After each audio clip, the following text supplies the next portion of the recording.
Daniel, what are the most important words in the English language? It's whatever words you place after I am, because that shapes your identity and your image. And identity is so critical to who we become and therefore what we do and the results we get in life. So, one example right now is that I am leaning into the identity statement that I am an 8-figure entrepreneur. For me, declaring that in the present tense, I am an 8-figure CEO, starts to shape my thinking when it comes time to make a decision in the business. Now I'm asking myself, both consciously and more importantly, subconsciously, well, what would an 8-figure CEO do in this situation? What would Zach, the 8-figure CEO, do in this situation? Because if that's what I want to become, then that's how I need to begin thinking right now. And so that's one that I've been using a lot. I use them in my personal life. I'll say, I am a loving and compassionate husband. I am a caring and considerate son. I think about the roles that I play in life. A lot of times I ad lib around those. I am, a generous leader. I am a courageous leader. And I just riff, like, where do I need to focus energy with those I am statements? And I'll spend a lot of time with that and use those as affirmations as well. Sometimes, Daniel, when I'm doing that ad libbing and I'm just letting it flow, then one of them will really resonate that morning. It's like, ooh, that one that I just said, that's the one for the day. And I'll write it down. Maybe I'll write it down 10 times and then put it on a sticky, bring it with me. For those who are on the YouTube channel, you can see I got my sticky right here. I keep it right on my monitor every day, whatever statement I'm leaning into. Makes and sense. If you think about what may pop in for you when you say I am fill in the blank, if you say something like, well, I am a total rookie at business and I don't know what I'm doing. Let's be real, Daniel. That might seem true to you today. That might feel like the actual truth. But the fact is, that's not what you need in your life to get to the next level. And if you focus on that, then that's what you're going to get more of.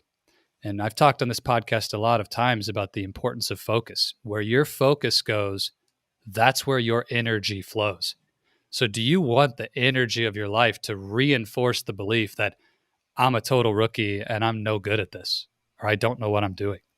Of course not. Like, you don't want more of that. You want, I am confident and I am consistently growing and learning and I'm getting better every day. Okay, that's also true. And it's way more empowering to who you need to become for the future. Yeah. So being intentional with these, it's about more than just feel goods in the moment. It's about making sure your focus is automatically flowing to the places that are going to have the highest leverage moving you towards your goals. All right. So crafting an affirmation.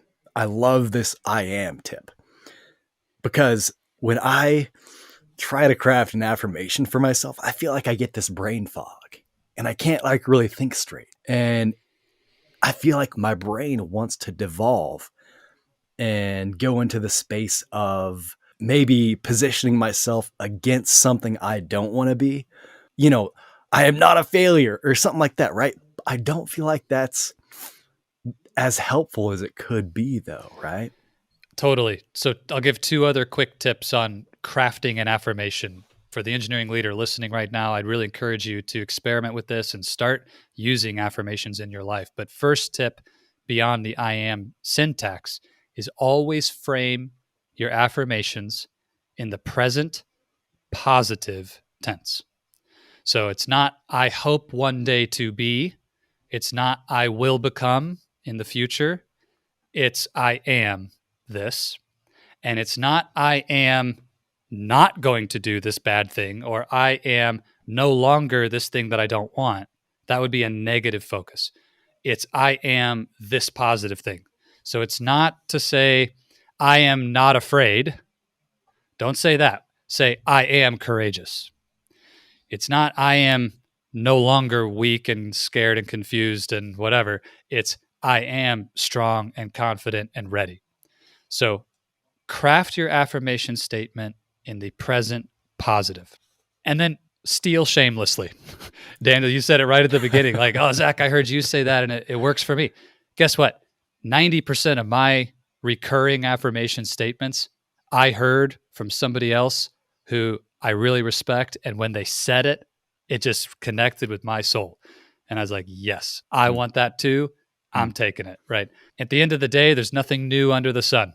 A lot of us are seeking the same types of goals. So if you don't know what to say for an affirmation, go find some leaders who you respect. Look at what they're saying. I guarantee you, you can find thousands and thousands of powerful affirmations online. Just start there. And as you begin using them, then you're going to have that mastery and creativity, and you'll start creating your own authentic, unique affirmations.